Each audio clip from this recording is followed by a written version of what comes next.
So tonight we're going to talk about a topic that I think a lot of us are aware of, but we don't practice, and we're talking about self-care. And so what I mean by self-care is we're going to go through a lot what it is and what it's not, but I want you to first of all think about in your head right now, and you can take your phone out and make a list if you want to, but I want you to list out in your head or write it down or on your phone, whatever. If I asked you, what are the 10 things that you love the most? So think about 10 things that you love the most, right? So this can be, there's a lot of people that love the Dallas Cowboys, right? So that's something you love on your list, right? Maybe, so maybe it's your spouse, maybe it's your kids, maybe it's your job, maybe it's your car, something like that. Maybe it's tacos, right? I don't know. So there's a lot of things that we can love, right? So I want you to start cataloging in your head right now. So think about at least the first 3 to 5 things. So we're going to pause for a second, let you think about the first 3 to 5, the top 3 to 5 things that you love in your life right now. So think about this. So again, your wife, your kids, your car, whatever it may be. So think about that and start cataloging that. And once you get to, once we get to everybody to 5, then we'll start moving on with the topic here. So think about this first. So go ahead and think about those things. There's no wrong answers with this. This is completely personal and up to you. You can put God on that list if you want to. There's no shame if you don't. But just start thinking about that list, right? So start generating some things up here. And it can be literally anything. It can be a sports team. It can be a car. It can be a type of food that you love, or if you have a pet that you love, something like that. So all kinds of things, right? So start thinking about these things. Get to 5 at least. If you can stretch it to 10, go ahead, do that. But start thinking about these things and just get your mind thinking about the things that you love. Again, no wrong answers. If you pledge allegiance to a team like the Dallas Cowboys, it's a toxic relationship. I understand that. But just think about these things right here. So maybe a hobby or an activity that you love to do. So if it's basketball or fishing or something like that. So whatever. So start thinking about these things here now. How many of you have at least 5 things? Okay. Has anybody stretched it to 10 yet? Okay, there we go. All right. So I want to get to at least 5. If you get to 10, great. If you only love 6 things, that's okay too. If you only love 3 things, that's okay too, right? So again, no wrong answers to this, no shame and judgment in any of this at all.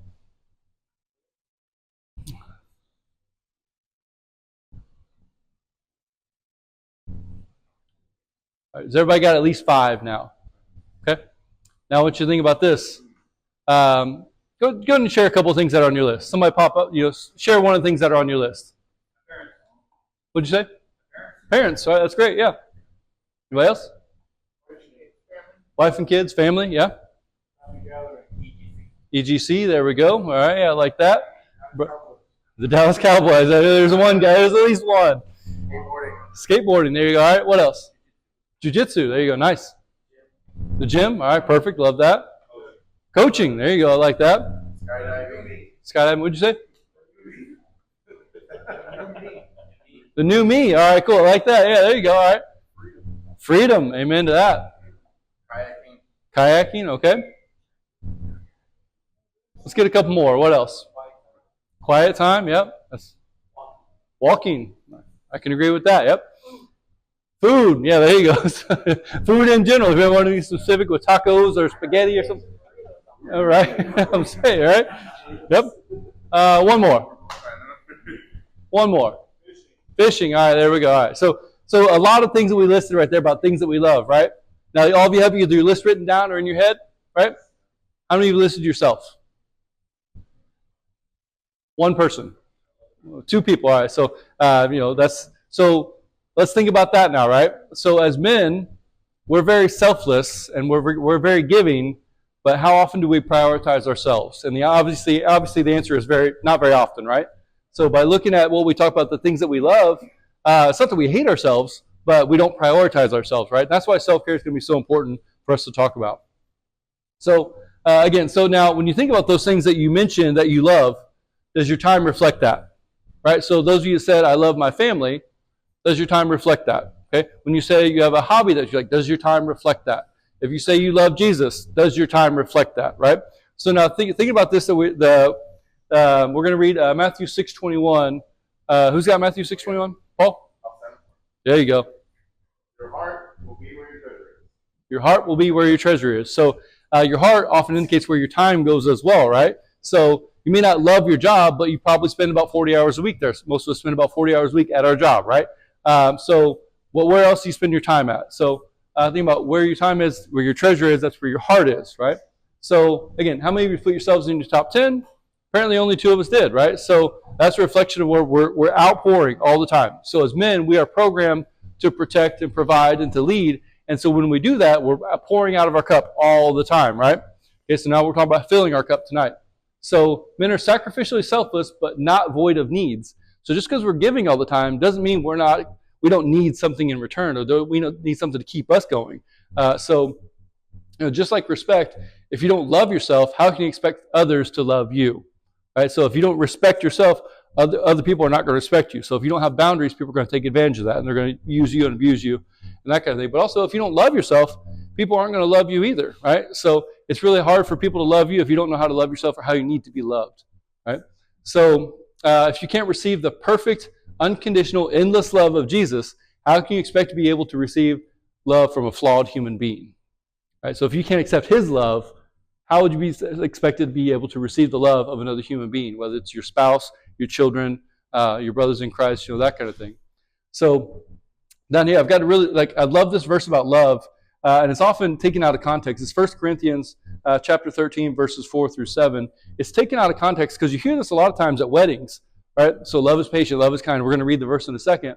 But this verse is often spoken at weddings in terms of romantic love, a man to a woman. But this, in the context of this verse, it was not spoken in that context at all. It was spoken to the people of Corinth about loving one another, right? And so in loving each other. And so to love each other like yourself, right? So 1 Corinthians 13, verses 4 through 7 says, love is patient, love is kind. It does not envy, it does not boast. It is not proud. It does not dishonor others. It is not self-seeking. It is not easily angered. It keeps no record of wrongs.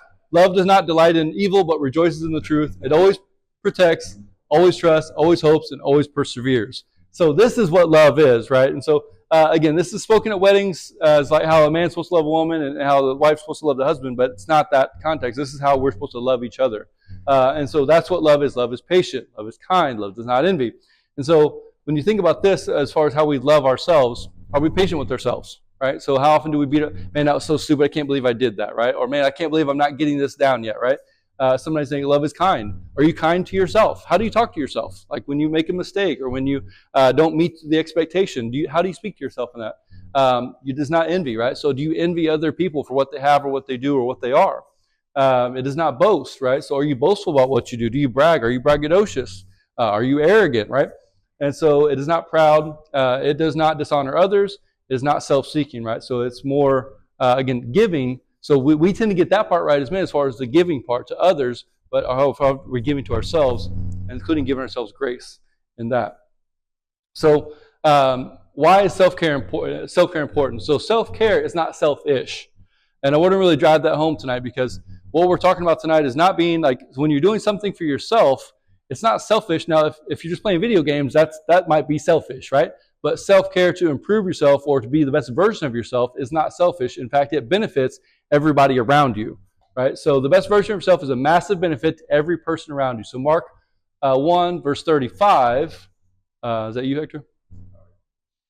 Before daybreak the next morning, Jesus got up and went out to an isolated place. So Jesus isolated himself to go pray so he could become the best version of himself, right? Think about somebody that was pouring out all the time. Jesus was that guy, right? So he was pouring out all the time, and he literally poured out his blood for us, right? And so to think about this, so he was protective of himself so that he could be a benefit to others, right? So that's where he went away and just sat to himself and talked to the Father, right? And so I want to encourage you men to do that as well. He liked to do it. Jesus did it in the daylight, the morning hours, right? And so if you want to do that yourself, cool, that's great. If you do it in the evening, that's great too. Just make sure you're prioritizing that because the people that benefit from you becoming that best version of yourself includes your family, your coworkers, your friends, and ultimately that relationship with Jesus, right? So your family benefits from you being the best version of yourself. So if you have a wife and kids, those people are going to benefit from you being the best version of yourself because you're the best dad possible. You're the best husband possible, right? So your coworkers, if you're a leader in the workplace, people are going to benefit from you being that best leader, right? So when they're looking to you for leadership, if you're that best version of yourself, then you're going to lead them well. Your friends. If you're the guy that's always bringing the friend group down, if you're the moper, you're the guy that's always got something negative to say, or you're the guy that's always dragging his feet, that's bringing your friends down, right? So when you come that best version of yourself, maybe you'll even inspire your friends to level up themselves, right? So now, and then with your relationship with Jesus. So this is the most important thing in that's the one that can't be taken away from you, and that's the one that he gives you, that love that we mentioned about on the previous slide, that unconditional love that he brings to you. And it's just when you realize that, you can nurture that, and you can really revel in that. It's such a great thing to know that he loves you unconditionally. But the next point here is you can't give from an empty cup. So I got two verses here we're going to read, Ephesians 2:10 and Romans 12:4. Ephesians 2:10. Cool. For we are God's masterpiece. He has created us anew in Christ Jesus. The good things he planned for us. So we can do the good things he planned for us long ago. If we're just giving, and we're not restoring ourselves, replenishing ourselves, we can't do those good works that he had planned for us. He can't use us if we're just burnt out, if we're depleted, if we're just exhausted. He can't use us. Okay. Now Romans 12:4. Victor, that's you, right? Yeah. Just as each of us is one body with many members, these members do not all have the same function. Can you read? Yeah, just that 12:4. Yeah. Okay. Yeah. So the point of that verse is that you can't be everything to everybody. Right? So that's the part about that, is you can't be everything to everybody. So you can be everything to one person, which is not healthy as it is, but you can't be everything to everybody. So when your people are looking to you and you're pouring out all the time, you're leading them, you're giving to them, what are you doing to fill your cup back up? Because if you're constantly pouring out and never filling back up, that leads to a diluted and inferior product that you give to those that you love and lead. So when you're burnt out all the time, you're just pushing, and eventually you get burnt out. And so eventually what you're giving to you people that you love and lead are the leftovers. Right? So if you're giving everything you can to work all the time and you go home, your wife and kids are just getting the leftovers from what you got from what left over from the rest of the day, like that, right? If you're just pouring out all the time and you're giving, eventually you're kind of get burnt out, you get exhausted, and then you can get checked out of that. So that's the point where like what you're giving to them is not the same as it was when you were replenished and fresh and restored. So if you don't know how to fill your cup, seek a mentor to pour into you. So if you don't know how to do it yourself, find somebody that does. That's why I have a mentor in my life that he pours into me every week, because I don't know how to do it myself all the time. So I have to reach out to others. So if you have friends that can just fill you up, fill your cup up, that kind of thing, that's a great thing too. So if there's friends that can hold you accountable, friends that can lift you up, or friends that can be more knowledgeable in certain things than you, that's a good friend group to have. People that can level you up, right? Now, the last part about this, about self-care being important, is that spiritually, mentally, and physically. So self-care is important. So it's not just important just to take care of yourself just in a spiritual manner. You're doing that by being here, right? You're doing that by being here on Sundays. You're doing that by being in a men's group on a Thursday night. That's great, but that's not the only component, right? Now, the mentally part. So this is where men, self-care part, we don't get to vent a lot of times. So this is a place where we can do that too. And then physically, taking care of yourself physically. So this is where if you do all three of these things, you're not going to be, by all means, no means will you be perfect, but you'll be the best version of yourself, right? So 1 Corinthians 3, verse 16, I think that's you, Jacob, right? Yeah. Don't you realize that all of you together are the temple of God and the Spirit of God? The temple, right? So we are, his temple. So he's using us, but we need to be that best version of ourselves to be able to do what he wants to do in us. So, and sometimes when we're having a season where maybe we're hitting on one or two of these things, right? Maybe we're spiritually full and we're mentally full, but we've really slacked off on the physical part. Or maybe we're physically and mentally sharp, but we've kind of tailed off with our relationship with Jesus, those kind of things. So now when you can do all three, again, the spiritual component is, coming to church, joining groups, reading your Bible, listening to sermons, those kind of things that really fill your spiritual cup. And so Thursday nights, Sunday mornings, serving here at the church, maybe listening to some podcasts, something like that. But what is not spiritual self-care, not spiritual fulfilling, is just coming to church on Sunday for an hour and then not doing anything with Jesus the rest of the week, right? There's 168 hours in the week, and if you're only spending one of them with Jesus, don't expect to get much results out of that, right? Be the same thing if you're working out. If you only worked out one day a week, would you expect good results? Probably not, right? But if you're expecting to, have any growth or any results or any change in your life, that's going to be a result of consistently pursuing that and consistently exercising in that. And then the mental part here, expressing your emotions, needs, and feelings. So for men, this is a really socially unacceptable for us to express emotions, needs, and feelings, right? Because it's like, well, you're supposed to be tough, you're supposed to be like stoic, and you're supposed to be like the the rock in the storm kind of thing, right? But if you're always that, do you ever get a chance to let your guard down? Do you ever get a chance to express how you're feeling? If it's frustration, if it's anger, if it's need, and that kind of thing. So have the people that you can express that to. Sometimes part of those needs can be met in a partner. If you have a wife or a girlfriend, you can express those kind of things to her. Or if you have a friend group that you can, hey man, I'm struggling with this. I need support in this. My emotions, I'm really sad today. I'm really angry today, whatever it may be. But if you only keep that to yourself, it's only going to get bottled up, and eventually that's going to boil over. And that's going to lead to some kind of eruption or explosion. And it's likely going to be on somebody that doesn't deserve that eruption or explosion to go on them like that, because you're going to take it out on somebody that doesn't deserve that or didn't provoke that out of you. We talked about in Cultivate in the past weeks about anger being a secondary emotion. So people don't make you angry. What they did makes you angry, but why did you get angry, right? So there's typically some underlying emotions or underlying circumstances that lead to that outburst. So, but if it's because we kind of keep that bottled up inside as men, and we don't have that chance, or we don't have the opportunity to express that in a safe way. And sometimes we don't express it because we feel like if we express that we are sad or that we are hurt, especially if we feel like we're being hurt, or anything that's not very machismo, so to speak, right? Then people are going to look at us as weak, right? So people look at us like, if that dude cried, he's a little, like that. So which is not the case, right? So expressing your emotions is okay. So those of you that have taken Cultivate again, you know that because we talk about those things in Cultivate. We express those things, and we get really deep in conversations in Cultivate. So those of you that have done any therapy or counseling or coaching, you also know that same thing happens where you get really deep with somebody, and that provokes emotion out of you, and that's okay. For men, I want you to know it's okay to not be okay, but do something with that, right? So just express that to somebody, get some help, whether it's a trusted brother, a mentor, a pastor, but just express that to somebody that can dialogue with you, rather than just listening to somebody on a podcast or a TV. But express that healthily in a way, and maybe if you don't know how to, find somebody that does know how to express that healthily for you like that. Okay. And then lastly, the physical part here is eating, exercising regularly, and eating healthy. And so this is the part where, the verse about our bodies being temples, that's where what they were talking about in that sense was that it was sexual immorality and guarding our temple and protecting our temple in that. But it also is used in the context a lot of times as far as like your physical body being a temple, take care of it, right? So we're on this earth for a limited amount of time. And so we do, a lot of us are doing everything we can to prolong that, right? So we're trying to live till we get into our 70s, 80s, maybe 90s and beyond. So we want to be able to live. But there's a difference between living and, being able to function at that age as well, right? So maybe some of us have had grandparents that are, in their 80s and beyond, and they're not very active. Maybe they're in a wheelchair, maybe they're bedbound, or something like that. So that can be prevented by us being physically active and taking care of ourselves physically by exercising regularly and eating healthy. Again, to go back to that example, if you're only exercising once a week, don't expect results. If you only eat healthy once a week, don't expect results, right? So it's consistency and it's the discipline with those things that get you the results that you want with all three of these things.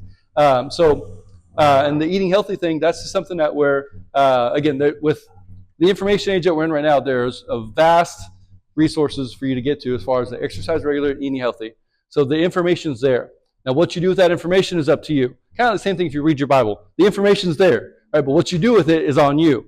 So any of these things, none of this matters if you don't have the discipline to apply it. So you can learn all these things, but the application of those things is what really makes the difference in your life and gets you to that point where you're taking care of yourself. Again, taking care of yourself matters to the people around you.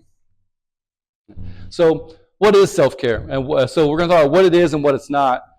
So what self-care, or even self-love, if you want to call it that, is, it's restorative, it's refreshing, and it's recharging.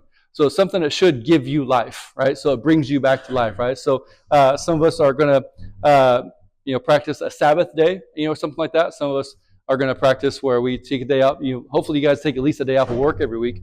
But that day off of work is great. But if you're just out doing all kinds of stuff with your family or doing stuff that you got to get done, your errands done that day, then you're not really resting in that, right? So it's not restorative. So restorative, refreshing, recharging. So it should get you, kind of bring you back to life. And so maybe you take a vacation.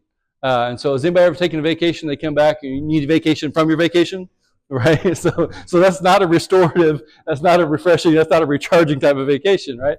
So whatever it is that you do, and some of these things that we're talking about that you do, some of these can be done like in an hour. Maybe you listen to a sermon online for an hour, or maybe you exercise for an hour, or maybe you'll go have lunch with a friend for an hour. Some of these are going to be where they take a weekend to get away, go disconnect, right? Some of us like to go hiking and camping. So you go out and go hiking and camping for a weekend. Maybe you need a vacation where you go to a beach for a week, or you go to a mountainous resort, or something like that, right? So you're going somewhere, you're kind of disconnecting to recharge like that, okay? So I got a couple of verses here, Matthew 11:28 and Proverbs 17:22. So who's got Matthew 11:28? Clint? All right. Come to me, all who labor and are heavy laden, and I will give you rest. So he will give you rest, right? So like that's where if we're working, we don't get to the point where we never give him any of our time and he will give us rest. And so that's important that we seek the rest through him. Proverbs 17:22.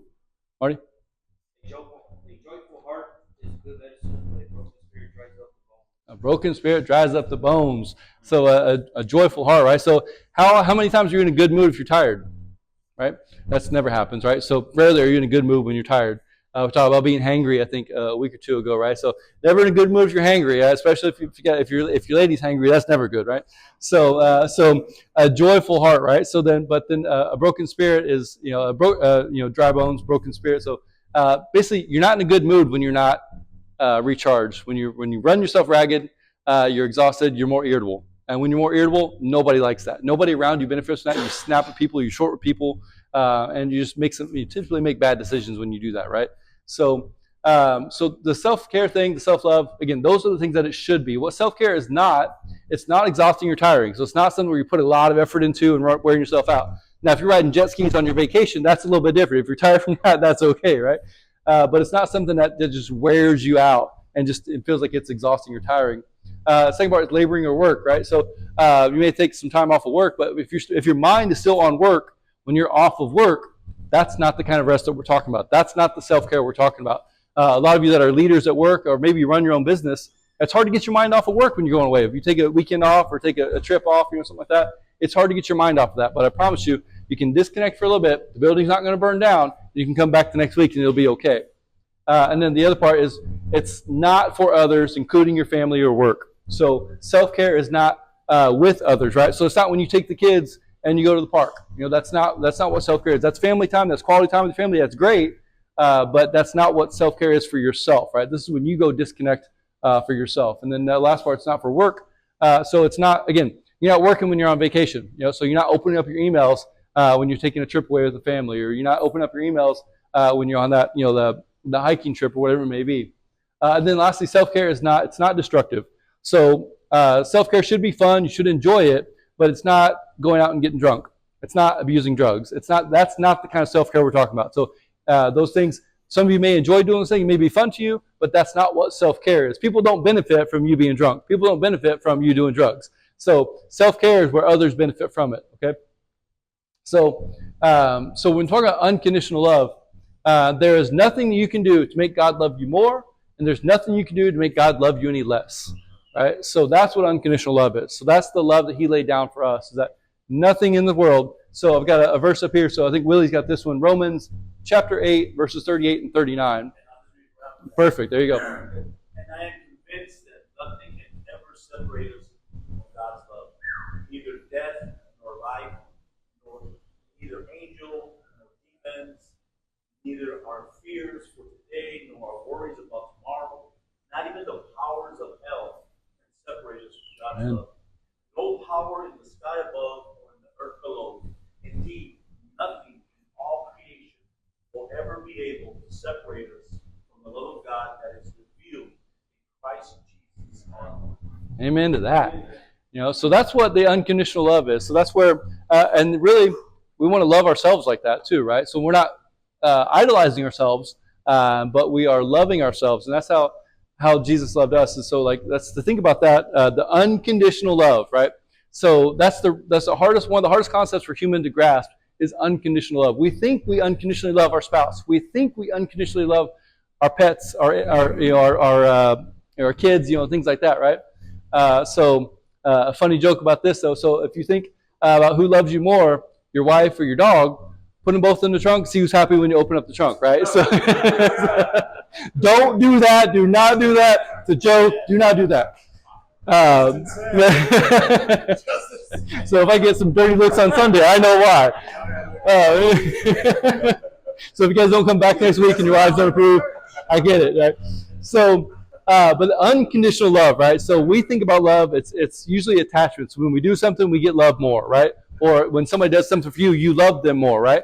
So unconditional love is really, it's not based on anything else other than like you make a commitment, I love you, and that's where God poured out His love on us. That's unconditional. Like I said earlier, nothing you can do to make God love you anymore. So you don't earn His love. Hey, God, I went to church on Sunday. I gave my tithe. I went to the men's group. He doesn't love you more because you did that. Like you love yourself more because you did that. But He doesn't love you less. God, I sinned. I slipped up. I slipped up and I looked at porn this week. I slipped up and I slipped back in that drug habit. I slipped up and I cussed somebody out at work. Something like that. That doesn't make Him love you any less. But hopefully that gives you conviction to run to Him and bring you closer to Him, right?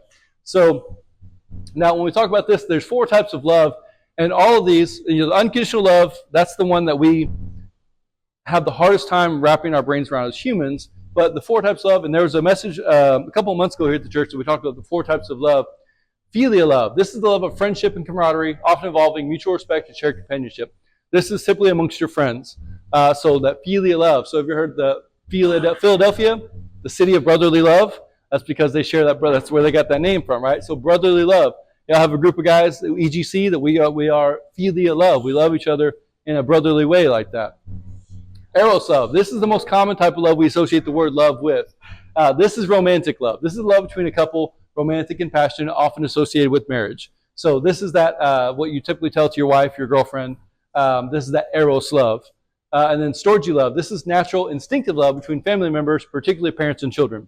This is how your kids are going to love you and how you love your kids. That's storge love. And then lastly is agape love. This is the highest form of love, characterized by a selfless, unconditional love for others, often associated with God's love for humanity. All right, so this is the one that's the hardest to give. And I don't think that really as humans we ever achieve unconditional love. Sometimes we get really close, but I don't think we actually ever achieve that unconditional love, that we'd be willing to die for somebody. That'd be the extreme version of that, right? So like Jesus did for us. But again, so the thing about love, so like I'm really an advocate for normalizing saying I love you to my bros. So I know I say I love you to a lot of guys in this room. And it's like at first when I told people that, like they're kind of weirded out by it, right? So I remember the first time I ever said I love you to Joaquin, he's like, bro, but now I say it all the time. So I say it to my best friends. I say I love you, bro. So when we're leaving, love you, bro. See you tomorrow. Love you, bro. See you later. Whatever it is. So now I want to normalize that with my best friends because I want them to know I have that philia type of love for them, right? Especially as men, how often do we get to hear I love you other than maybe a passing I love you from our spouse, maybe I love you from our kids, but how often where else do we hear that from? And the answer is probably not very often, right? So to hear I love you doesn't mean I'm in love with you. It just means I love you as my brother. Okay? So again, normalizing that, making it normal for us to say that to each other. It's not weird. You're not being homosexual when you tell your brother I love you. But that's also a way that you can kind of gas up your brother. And sometimes we need that I love you to hear, like because maybe we haven't heard it at home for a while. Maybe you haven't heard it from your spouse. Maybe you haven't heard from your kids for a while. Maybe the only time you hear it from your kids is when they want to buy that new PS5. Right? So maybe they want something, want you to buy them something or do something for them. And maybe sometimes if it's unhealthy, maybe your wife only tells you that when she wants you to do something, right? When she wants you to take the trash out, or if she wants you to do X, Y, and Z, maybe that's the only time. So when it can be manipulative in that sense, right? So this is where I'm getting to the next part about. This is my favorite part about this part is talking about compliments. This is funny because so compliments for men, we give compliments a lot. If you're a leader in the workplace, hey, good job. Great job on that presentation. Good job on that sale. Whatever it is. Like sometimes you tell people good job at work, and you probably mean it. What'd you say? Yeah, it looks good, right? So but you're complimenting people, and you mean it, which is great. But you're not saying it to get something back from that person that you're complimenting on doing a good job, right? Maybe you compliment your wife and say, hey, babe, you look great today. So maybe you compliment her on being a great mom, right? Sometimes you compliment your kids. Good job on that test this week. Or, hey, way to really hustle at the basketball game the other day, right? So you're giving them some compliments like that. So you're giving your compliments, and sometimes you're giving compliments to strangers. I like doing that. I say, hey, I like your shoes. Hey, nice shirt. At the gym all the time. So I'm telling people, if they're Hey, bro, looking swole today, you know. So, but in giving compliments, I'll say this word, and I mean this in the nicest sense, but you can be promiscuous with compliments. And being promiscuous just means you give it to a lot of people, right? So I'm not meaning about promiscuous women, okay? But being promiscuous with your compliments. So tell somebody, hey, man, nice haircut. Remember one time, I was talking to Miguel one time, and I was like, hey, man, nice haircut. And he's like you had never heard that before. I was like, bro. If you notice something about somebody that you want to compliment on, don't hesitate that, because you might be the only person that mentions something about that to that person that entire day, right? So that may make their day. So if it's a complete stranger, that's okay. How they receive that compliment is not on you. If you give a compliment to somebody that you don't know and they don't receive it well, that's their fault, not yours, right? You're doing your part of giving them the compliment, right? So, but be generous with your compliments. Don't hold back on that. Again, you may make somebody's day, and you may just change the whole perspective of their day when you do that.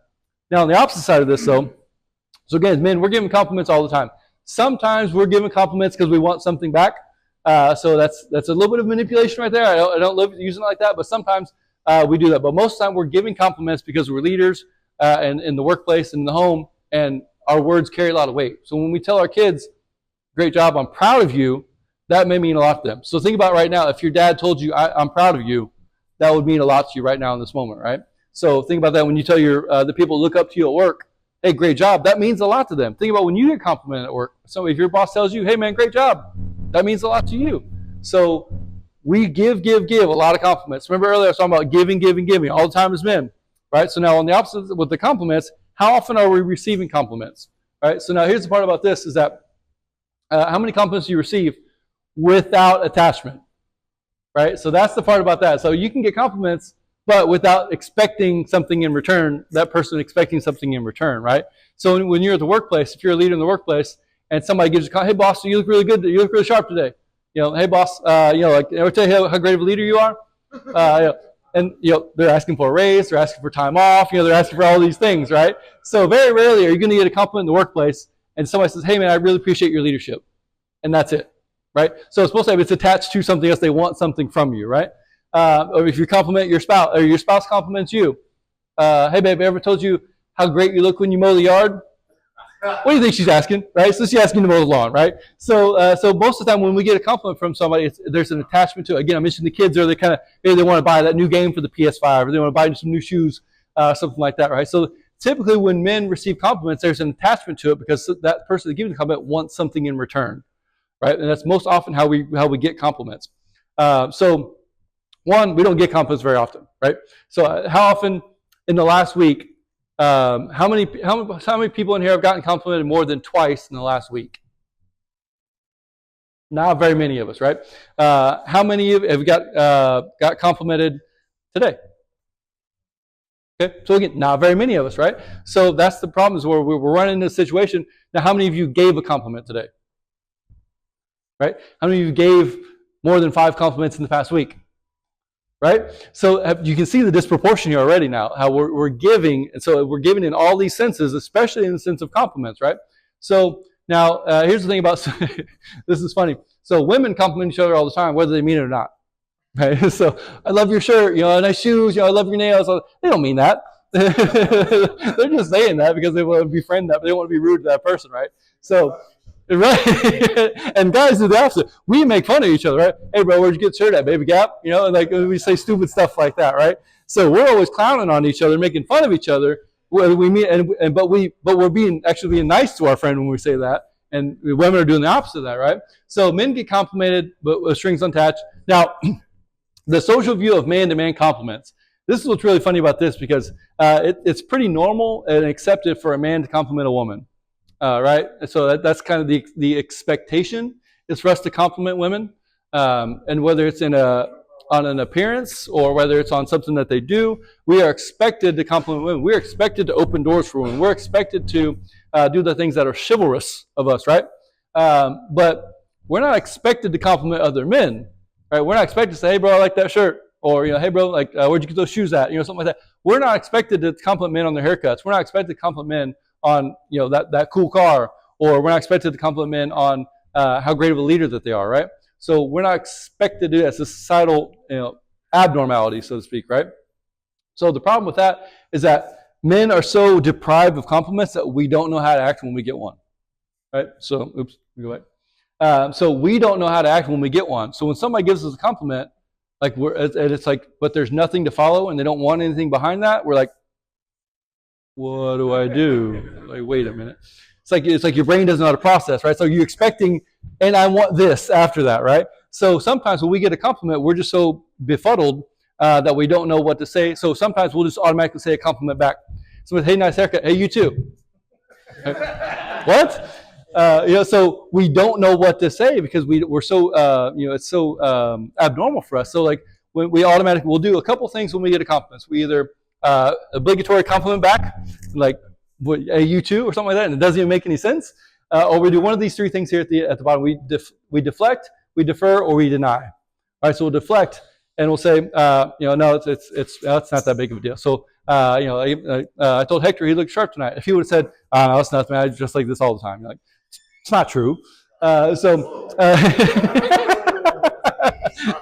say anything about your socks. We defer, right? Hey, great job work today. You know what? It's really just I got a great team behind me. The team did all the work, did all the heavy lifting, and that's why we got it done. So you're deferring to somebody else, to give somebody else the credit, right? Because you want to seem humble. You don't want to seem like you're braggadocious. You want to seem like you're the star of the show, and you're deferring to other people, right? Or you're denying. Hey, great job. It really isn't that big of a deal. I do it all the time. It's not that big of a thing. It's whatever, right? So we do that because one, we don't know how to accept compliments, but two, we want to be humble, but at the same time, there is nothing wrong with receiving a compliment and just receiving. Right? There is absolutely nothing wrong with somebody saying something to you and you saying, hey, thank you, I appreciate that. There's nothing wrong with that. So don't feel like you're obligated in any sense to anybody if they give you a compliment that they genuinely mean. Now, again, if they have a compliment with strings attached, there's other steps beyond that we're not going to talk about tonight. But if you're somebody just giving you a genuine compliment and saying like, something about your appearance, something about your work ethic, something you did, or something that you are, something that you do, it's okay to just receive that and just say thank you. And I want you to soak that into your brains tonight as far as like self-care. Self-love is also accepting those compliments to yourself, right? So again, we don't get them that often, but one of the things that we're going to do tonight is when we circle up in our groups, one of the bonus things you can do if you feel led is compliment somebody in your group and just give them a compliment, right? You don't have to if you don't want to. I'm not going to force somebody to do that tonight, but if you see something or know something about that person, it's okay to compliment that person. If you're not in your groups and if you want to, if Victor wants to give Martine a compliment, or cool, you can do that too. That's fine. But realize that men are so deprived of compliments that one compliment to them may mean the world, right? So like we don't get them very often, so we don't know what to do, but it may mean so much to that person that you hang on to that compliment for a very long time. So there's a joke I saw once that guys will remember something that a girl said to them in 2003, and that they'll never, when she complimented him on his glasses or something like that, right? So we don't forget that kind of stuff because I didn't do anything to provoke this compliment, but somebody just randomly gave me this compliment, right? So that's the cool part about that is that for men, it means a lot to us and we hang on to it for a very long time, but because it means so much to us because we don't get them very often, right? So scarcity creates more of a that really you really hang on to it a lot more if you don't get them very often, right? So we're moving into our discussion questions tonight, though. But talking about self-care tonight. So there's 4 questions on here, and again, the last part here is receiving a compliment without so it's supposed to be without deflecting, denying, or deferring. So receiving that compliment in full tonight. But discussion questions again. Number 1, what is your favorite way to practice self-care? So we all talked about some things earlier. So if you don't do that, maybe you'll learn from your group tonight some things you can do to practice self-care. Again, self-care is not destructive. It's not serving others. It's not doing anything for others. And it's not something that exhausts you or tires you. And in what ways have you sacrificed your own self-care in order to care for others? This is probably a common thing for a lot of us in here tonight, that you've given to others, kind of sacrificed your own self-care, something that would have benefited you or really recharged you in lieu of doing something for somebody else. Number 3, what are some ways you could benefit from practicing self-care regularly? What benefit would you have from doing that on a regular basis? So some things, again, are going to be just an hour out of the day. Some things are going to be like maybe a weekend getaway, or something's going to be like maybe a week at a time. But sometimes there's daily habits you can do to self-care, like the verse Hector mentioned earlier. Sometimes it's just getting your Bible every day and reading by yourself. Get with your in the morning, get your cup of coffee and read your Bible, right? And then lastly, who would directly benefit from your practicing self-care regularly? So if you became the best version of yourself, if you were refreshed, recharged, and restored, and you were the best version of yourself, who would benefit from that?